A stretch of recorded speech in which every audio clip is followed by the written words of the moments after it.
Today's video, I'm going to be breaking down the starter decks in the Lorcana after I went to my first starter deck Precon tournament last night. I did win it, so that was cool. Was a pretty small one than what I thought, but the one I'm going to today is a lot bigger. But now that I experienced it for myself, now I feel more comfortable making a video about it. And so I'm just going to talk about the three decks and certain things you should be looking out for in between them. So the first one is Amber Amethyst. I'm thinking about running this one today. I won with the Ruby Emerald one last night. And kind of just wanted to get it maybe a different experience today, but I'm not super sure. I think this one is objectively probably the best deck, but I really like the threat density of Emerald Ruby. But yeah, with this deck, I think the proper way of playing it is to keep Maleficent and Friends from the other side in your opening hand. I think you should mull basically everything else except for maybe a one drop if you have it, and then you search for the Doctor Facilier, which is a 7-drop 4/5, and it just makes it to where anytime your character be banished, it goes back to your hand, so you can run into something with Maleficent, get it back, draw a card. Um, you know, it's just kind of insane value. You just keep crashing into things with Rafiki. You can keep recycling Maximus. You can keep bringing back Pascal if they find a way of dealing with your evasive. Just a lot of recurring threats. Mickey can cycle the brooms forever, so just get card advantage that way. Hades can recycle an important piece, so maybe they do answer your Dr. Facilier, you can Hades it back. Even Hadesing just a card that you want to ink is really strong. So I think the general game plan is that. Also, I don't remember if it's Jetson. You might want to keep that in your opening hand as well, because if you verse the Emerald Ruby deck, the dog that's evasive, I can't remember his name. It's actually really hard for this deck to interact with, since it really doesn't have any pure interaction like the Steel deck does, with Fire the Cannons and Crush. And you just might really need them. And also cycling them with Hades, or maybe even desperately putting them back in your deck with Brooms might even be something you need to do, because if they draw multiple of the dogs, it's a big issue. So you're just basically trying to overwhelm your opponent with card advantage. It's a little bit slower, but if your opponent isn't being, super aggressive, you'll probably be able to grind them out. Jafar hits really hard. 4-drop 2/5 that becomes a 5/5 when it challenges is really crazy. And you've got Wardrobe for value. The Rafiki is crazy if your opponent isn't thinking about it and they just tap something down thinking it's safe. I mean, there's just a lot of powerful cards in here. The Princesses, even though they don't have a lot of attack, they have a lot of defense, and they can get some favorables, or your opponent will have to dump a bunch of resources into them to get them to stop questing for so much lore.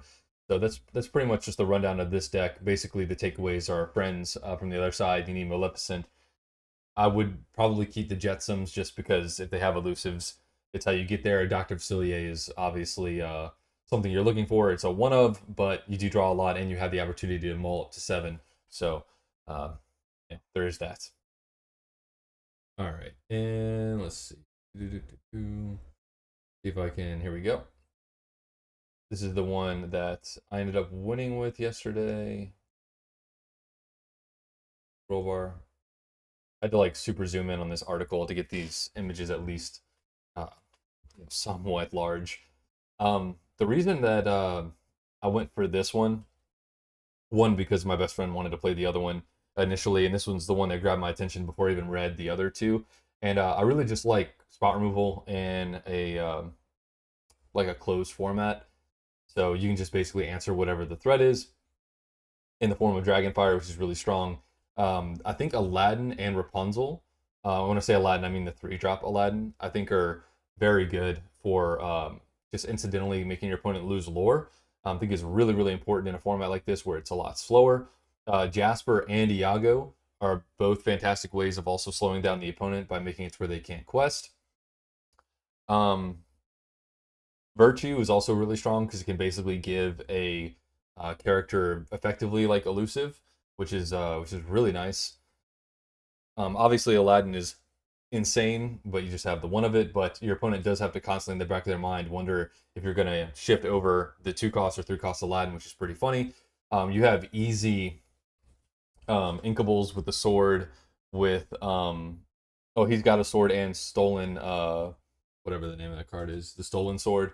Um, you also have the Mickey 3 drop 3/4, just like the wardrobe from Amber Amethyst. Mad Hatter is insane. Um, and I actually recommend that if you see Horus, you should probably try and hold on to it, especially if you're in the mirror match, because it's one of the only ways to trade into a Mad Hatter, keep your guy, and they only get one draw. So, and they still have to deal with the Horus. So I think Horus is actually really good in this format. And then you have the what is this dog's name? Can't read it. Um, but yeah, it's a 4 drop 2/3 elusive. Taps for 2 lords, really strong. He also had Peter Pan. I never saw him the whole tournament, but 3 drop 3/2 taps for 1 lore, evasive as well. LeFou is great for also when you're in a race, you can tap for lore, and then you can untap with LeFou, so that way they can't challenge it back, so that can help you win a race. Stampede was actually insanely clutch for me, although it's not inkable. Um, my opponent just wasn't expecting it both times I played it, and it probably got me the game, to be honest. Not the best card, obviously, because it can't be inkable, but it was actually pretty useful. You do have 6 1 drops, which is pretty strong. So basically, since the deck has a hard time with card advantage, you're trying to basically get your card advantage by getting favorable trades with Mickey, with Horus, with Jasper, um, and then spot removing the things that wouldn't be so favorable for you, and you're just trying to curve out and get the lore. So it's basically mid range through and through, and yeah, it just tries to bully with the stats and some spot removal, and I really enjoyed it. Um, I would say just keep as many of the 4 drop dog that's evasive as possible.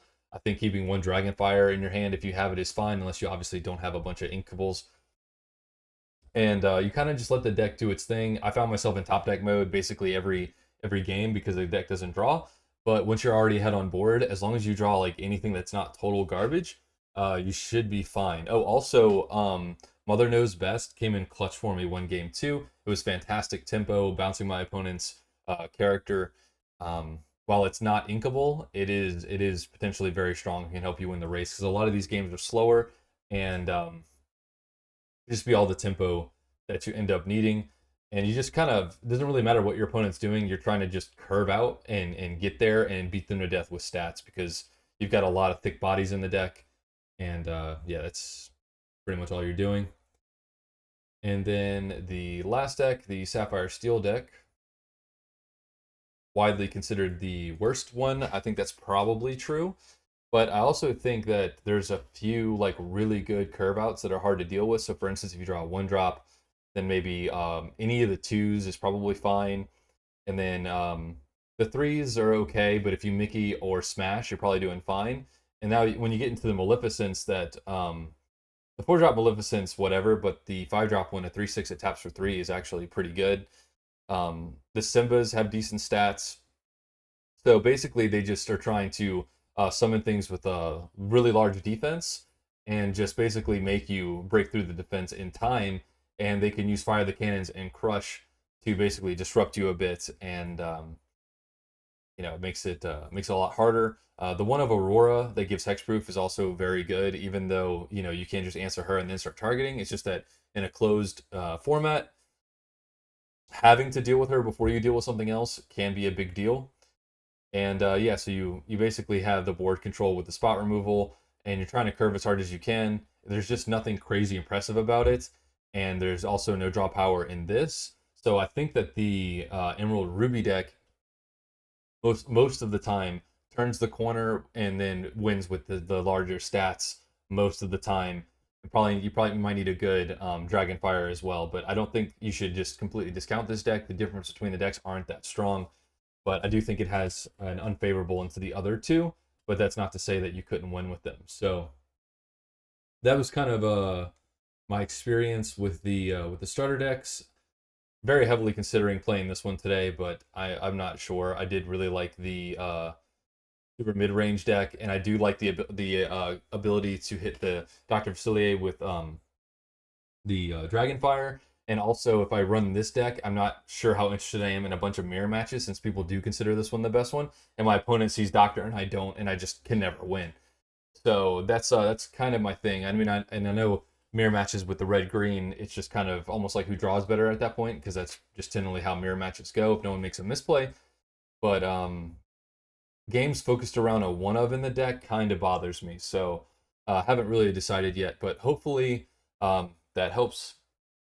Let me know how your verse experience was. Mine was great. Like I said, I won, and I got the enchanted version of Stitch. So everything I could have wanted happened for me yesterday. So um, I'm super happy about that. And thank you for watching, and I'll see you tomorrow.